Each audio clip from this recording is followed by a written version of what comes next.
আমি শুরু করছি আল্লাহ নামে, যিনি অত্যন্ত দয়ালু ও করুণাময়। আজকের এই ভিডিওতে আমরা দুটি উজ্জ্বল তারা, জান্নাতের সর্দার এবং হজরত মোহাম্মদ সাল্লাল্লাহু আলাইহি ওয়াসাল্লামের গুলশানের দুটি ফুল, ইমাম হাসান এবং হোসাইন রাদিয়াল্লাহু আনহুমার শৈশবের আকর্ষণীয় ঘটনা আপনাদের সাথে শেয়ার করব। আপনাদের কাছে অনুরোধ, এই ভিডিওটি শেষ পর্যন্ত অবশ্যই দেখবেন। হজরত ইমাম হোসাইন রাদিয়াল্লাহু আনহুর জন্ম হয়েছিল 5 শাহবানুল মুআজ্জাম 4 হিজরিতে। আপনার জন্মের আগে হুজুর সাল্লাল্লাহু আলাইহি ওয়াসাল্লামের চাচি হজরত আব্বাস রাদিয়াল্লাহু আনহুর স্ত্রী উম্মে ফজল রাদিয়াল্লাহু আনহা একটি স্বপ্ন দেখেছিলেন যে হুজুর সাল্লাল্লাহু আলাইহি ওয়াসাল্লামের পবিত্র শরীর থেকে মাংসের একটি টুকরো বিচ্ছিন্ন হয়ে তার কোলে পড়েছে। হুজুর সাল্লাল্লাহু আলাইহি ওয়াসাল্লাম বললেন, দুঃখ করো না, এটি একটি মঙ্গলময় স্বপ্ন। শীঘ্রই আমার মেয়ে সাইয়েদা ফাতিমা জাহরা রাদিয়াল্লাহু আনহার ঘরে একটি পুত্র সন্তানের জন্ম হবে, যার লালন পালন তোমার জিম্মায় হবে। কিছু সময় পরে হজরত হোসাইন রাদিয়াল্লাহু আনহু জন্মগ্রহণ করলেন। এভাবে জান্নাতের দুই শাহজাদা হজরত হাসান এবং হোসাইন রাদিয়াল্লাহু আনহুমার সুন্দর জুটি সম্পূর্ণ হল। কারণ হজরত হাসান রাদিয়াল্লাহু আনহু আপনার 1 বছর আগে জন্মগ্রহণ করেছিলেন।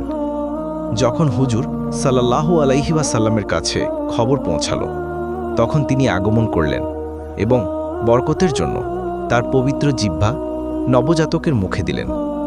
ডান কানে আজান এবং বাম কানে ইকামত বললেন। এই সেই সৌভাগ্যবান শাহজাদা ছিলেন যার মুখে সর্বপ্রথম নবী সাল্লাল্লাহু আলাইহি ওয়াসাল্লামের পবিত্র লালা পৌঁছেছিল এবং কানে সবচেয়ে উচ্চ স্বরে আওয়াজ প্রতিধ্বনিত হয়েছিল। আপনার নাম হুজুর সাল্লাল্লাহু আলাইহি ওয়াসাল্লাম হুসাইন রেখেছিলেন। হজরত হুসাইন রাদিয়াল্লাহু আনহু তার নামের মতোই সুন্দর এবং মনোমুগ্ধকর ছিলেন এবং চেহারা ও গঠনে কায়নাতের সবচেয়ে সুন্দর মানুষ মুহাম্মদ মুস্তাফা সাল্লাল্লাহু আলাইহি ওয়াসাল্লামের সাথে খুব মিল ছিল। রেওয়ায়েতে আছে যে হজরত হাসান রাদিয়াল্লাহু আনহু চেহারা হুজুর সাল্লাল্লাহু আলাইহি ওয়াসাল্লামের মতো ছিল না, কিন্তু তার চলাফেরা, কদকাঠি এবং পায়ের গঠন হুজুরের সাথে খুব মিলত। যেখানে হজরত হুসাইন রাদিয়াল্লাহু আনহুর চেহারা, কপাল, চোখ, নাক এবং নাভির ওপরের অংশ হুজুর সাল্লাল্লাহু আলাইহি ওয়াসাল্লামের সাথে একেবারে মিলত। এমনকি অনেক সাহাবী বলতেন, যখন আমরা হুসাইনকে দেখতাম তখন আমাদের নবী সাল্লাল্লাহু আলাইহি ওয়াসাল্লামের কথা মনে পড়ত। হযরত মুহাম্মদ মুস্তাফা সাল্লাল্লাহু আলাইহি ওয়াসাল্লাম তার নাতি হাসান এবং হুসাইন রাদিয়াল্লাহু আনহুমাকে অত্যন্ত ভালোবাসতেন। কখনো এমন হতো যে ছোট হযরত হুসাইন রাদিয়াল্লাহু আনহু খেলতে খেলতে হুজুর সাল্লাল্লাহু আলাইহি ওয়াসাল্লামের পবিত্র পিঠে এসে বসতেন এবং সেই সময় নামাজের সময় হতো, যখন তিনি সাল্লাল্লাহু আলাইহি ওয়াসাল্লাম সিজদায় থাকতেন। কিন্তু ভালোবাসার আলম এমন ছিল যে তিনি সাল্লাল্লাহু আলাইহি ওয়াসাল্লাম তার সিজদা লম্বা করে দিতেন, শুধুমাত্র এই কারণে যে সেই নিষ্পাপ শিশু খেলায় কোনো বাধা অনুভব না করে এবং তার মাসুম খুশি অপূর্ণ না থেকে যায়। একজন সাহাবী বর্ণনা করেন যে একবার নবী করিম সাল্লাল্লাহু আলাইহি ওয়াসাল্লাম জোহর বা আসরের নামাজের জন্য আগমন করলেন। তার সাথে একটি ছোট শিশু ছিল। রেওয়ায়েতে আছে যে তিনি হজরত হাসান রাদিয়াল্লাহু আনহু ছিলেন বা হজরত হুসাইন রাদিয়াল্লাহু আনহু।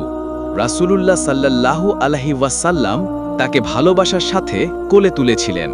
যখন তিনি নামাজের জন্য সাফের সামনে এগিয়ে গেলেন, তখন নরমভাবে তাকে একপাশে বসিয়ে দিলেন এবং নামাজের নিয়ত বাঁধলেন। এখন যারা মনে করে দেখুন, আল্লাহর প্রিয়তম সাল্লাল্লাহু আলাইহি ওয়াসাল্লাম সিজদায় গেলেন এবং সেই সিজদা লম্বা হতে থাকল। সাহাবায়ে একরাম যারা সব সময় নবী সাল্লাল্লাহু আলাইহি ওয়াসাল্লামের অনুসরণ করতেন, তারা অবাক হয়ে গেলেন। কেউ যখন মাথা তুলে দেখলেন, তখন কি দৃশ্য! সেই ছোট শিশু আপনার পবিত্র পিঠে চড়ে গিয়েছিল, যেমন শিশুরা খেলে। নবী করিম সাল্লাল্লাহু আলাইহি ওয়াসাল্লাম সিজদার অবস্থায় থাকলেন, না তিরস্কার করলেন, না সরালেন, না রাগ করলেন। যখন নামাজ সম্পন্ন হলো, তখন সাহাবীরা সম্মানের সাথে জিজ্ঞাসা করলেন, ইয়া রাসূলুল্লাহ সাল্লাল্লাহু আলাইহি ওয়াসাল্লাম, আজ আপনি সিজদা খুব লম্বা করলেন। আমরা ভাবলাম হয়তো কোনো বিশেষ ঘটনা ঘটেছে, হয়তো ওহী নাজিল হচ্ছে বা কোনো গুরুত্বপূর্ণ বিষয় আছে। তখন নবী করিম ভালোবাসার সুরে বললেন, এমন কিছু ছিল না। আমার ছেলে আমার পিঠে চড়ে গিয়েছিল। আমি উপযুক্ত মনে করিনি যে তাকে তার ইচ্ছা পূরণের আগে বাধা দিই। রাবি বলেন, দুপুরের সময় ছিল এবং রোদ তীব্র ছিল। হুজুর সাল্লাল্লাহু আলাইহি ওয়াসাল্লাম বললেন, চলো, আমার ছেলেদের খুঁজে বের করো। প্রত্যেক সাহাবী নিজের পথ ধরলেন এবং আমি হুজুর সাল্লাল্লাহু আলাইহি ওয়াসাল্লামের সাথে যোগ দিলাম। তিনি সাল্লাল্লাহু আলাইহি ওয়াসাল্লাম হাঁটতে থাকলেন, এমনকি পাহাড়ের নিচে পৌঁছালেন। সেখানে দেখলেন যে হাসান ও হুসাইন আলাইহিস সালাম একে অপরের সাথে জড়িয়েছিলেন এবং একটি বড় সাপ তার লেজের উপর দাঁড়িয়েছিল, যার মুখ থেকে আগুনের শিখা বের হচ্ছিল। তিনি সাল্লাল্লাহু আলাইহি ওয়াসাল্লাম সেই সাপের দিকে দ্রুত এগিয়ে গেলেন। তখন সেই সাপ আপনার দিকে মনোযোগ দিয়ে সংকুচিত হয়ে গেল এবং তারপর পাথরের মধ্যে লুকিয়ে গেল। তারপর তিনি সাল্লাল্লাহু আলাইহি ওয়াসাল্লাম হাসানাইন কারিমাইন আলাইহিস সালামের কাছে আগমন করলেন, দুজনকে আলাদা করলেন, তাদের মুখ মুছলেন এবং ভালোবাসার সাথে বললেন, আমার মা বাবা তোমাদের উপর কুরবান হোক, তোমরা আল্লাহ কাছে কত প্রিয়। মহান দর্শকবৃন্দ, একদিন মদিনার গলিতে একটি খুব সুন্দর এবং হৃদয়স্পর্শী দৃশ্য ছিল। দুই নবীন শাহজাদা হাসান ও হুসাইন রাদিয়াল্লাহু আনহু পরস্পর কুস্তি খেলছিলেন। নবী করিম সাল্লাল্লাহু আলাইহি ওয়াসাল্লাম এই দৃশ্য দেখছিলেন এবং তার সাথে দাঁড়িয়েছিলেন হযরত জিবরাইল আলাইহিস সালাম। হাসান বলছিলেন, আমি জিতব। হুসাইন বলছিলেন, না, আমি জিতব। দুজনের মধ্যে ভালোবাসা ও খেলার মাধ্যমে কুস্তি হচ্ছিল। এমন সময় রাসূলুল্লাহ সাল্লাল্লাহু আলাইহি ওয়াসাল্লাম হাসানের দিকে ইশারা করে বললেন, হাসান, হাসান, ইয়া হাসান, অর্থাৎ হুজুর হাসান রাদিয়াল্লাহু আনহুকে উৎসাহ দিচ্ছিলেন এবং প্রশংসা করছিলেন। হযরত ফাতিমা রাদিয়াল্লাহু আনহা বললেন, আব্বাজান, আপনি শুধু হাসানকে কেন প্রশংসা করছেন, হুসাইনকে নয়? অথচ হাসান তো বড়। তখন নবী করিম সাল্লাল্লাহু আলাইহি ওয়াসাল্লাম মুচকি হেসে বললেন, কারণ জিবরাইল আলাইহিস সালাম আমার সাথে দাঁড়িয়ে হুসাইনকে উৎসাহ দিচ্ছিলেন এবং হাসান একা ছিলেন, তাই আমি হাসানকে প্রশংসা দিচ্ছিলাম। অর্থাৎ একদিকে নবীর হৃদয় হাসানের প্রতি ঝুঁকেছিল এবং অন্যদিকে আল্লাহ ফেরেশতা জিবরাইল আলাইহিস সালাম হুসাইনের ভালোবাসায় তার সাথে দাঁড়িয়েছিলেন। ভাবুন, দুই শাহজাদার খেলা দেখতে আসমান থেকে ফেরেশতা নেমে এসেছিলেন। সুবহানাল্লাহ। রেওয়ায়েত আছে, হযরত আয়েশা রাদিয়াল্লাহু আনহা, যিনি নবী করিম সাল্লাল্লাহু আলাইহি ওয়াসাল্লামের প্রিয় ও জ্ঞানী স্ত্রীদের একজন ছিলেন, বর্ণনা করেন, একদিন সকালের সময় যখন মদিনার পরিবেশে শীতলতা ও প্রশান্তি ছিল, হুজুর সাল্লাল্লাহু আলাইহি ওয়াসাল্লাম তার কক্ষ থেকে বাইরে আগমন করলেন। তার পবিত্র শরীরে একটি চাদর ছিল এবং সেটি সাধারণ চাদর ছিল না, বরং তাতে কালো উল দিয়ে কাজাব অর্থাৎ উটের পেটের নকশার মতো নকশা তৈরি করা ছিল। এখন ভাবুন কি নুরানি দৃশ্য ছিল। ঠিক তখনই হযরত হাসান বিন আলী রাদিয়াল্লাহু আনহু আগমন করলেন, সেই প্রিয় নাতি যার চেহারায় রাসূলুল্লাহ সাল্লাল্লাহু আলাইহি ওয়াসাল্লাম তার চোখের শীতলতা খুঁজতেন। তিনি হাসানকে তার চাদরে জড়িয়ে নিলেন। এই দৃশ্য এখনও পূর্ণ হয়নি, তখনই হযরত হুসাইন রাদিয়াল্লাহু আনহু ও এলেন, সেই শাহজাদা যাকে জান্নাতের যুবকদের সর্দার বলা হয়েছে। তিনি সাল্লাল্লাহু আলাইহি ওয়াসাল্লাম হুসাইনকেও তার চাদরে অন্তর্ভুক্ত করলেন। তারপর আগমন করলেন হযরত ফাতিমা জাহরা সালামুল্লাহি আলাইহা, নবীর প্রিয় কন্যা, হৃদয়ের টুকরো।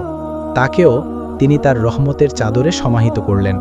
শেষে আগমন করলেন হযরত আলী আল মুর্তাজা কররামাল্লাহু ওয়াজহু, যার সম্পর্কে নবী সাল্লাল্লাহু আলাইহি ওয়াসাল্লাম বলেছেন, আমার পরে তোমাদের জন্য তিনিই আছেন। তাকেও তিনি তার চাদরে অন্তর্ভুক্ত করলেন। এখন কল্পনা করুন, নবী করিম সাল্লাল্লাহু আলাইহি ওয়াসাল্লাম, হযরত ফাতিমা রাদিয়াল্লাহু আনহা, হযরত আলী কররামাল্লাহু ওয়াজহু, হযরত হাসান ও হুসাইন রাদিয়াল্লাহু আনহুমা সবাই একই চাদরের ছায়ায় উপস্থিত ছিলেন। কি আধ্যাত্মিক দৃশ্য ছিল! নবীর চেহারায় নূর, ভালোবাসা ও গর্ব ঝলকাচ্ছিল। আর ঠিক সেই মুহূর্তে রসুলের জিভা থেকে কোরআনের একটি মহান আয়াত তিলাওয়াত করা হলো, যার অর্থ, আল্লাহ চান যে, হে আহলে বাইত, তোমাদের থেকে সব ধরনের অপবিত্রতা দূর করে দিন এবং তোমাদের সম্পূর্ণ পবিত্র ও পরিচ্ছন্ন করে দিন। ভাইরা, সেই চাদর শুধু কাপড় ছিল না, তা ছিল রহমতের চাদর। তা ছিল একটি ঘোষণা যে এরা আমার আহলে বাইত, যাদের আল্লাহ তার ভালোবাসা, পবিত্রতা এবং নৈকট্যের জন্য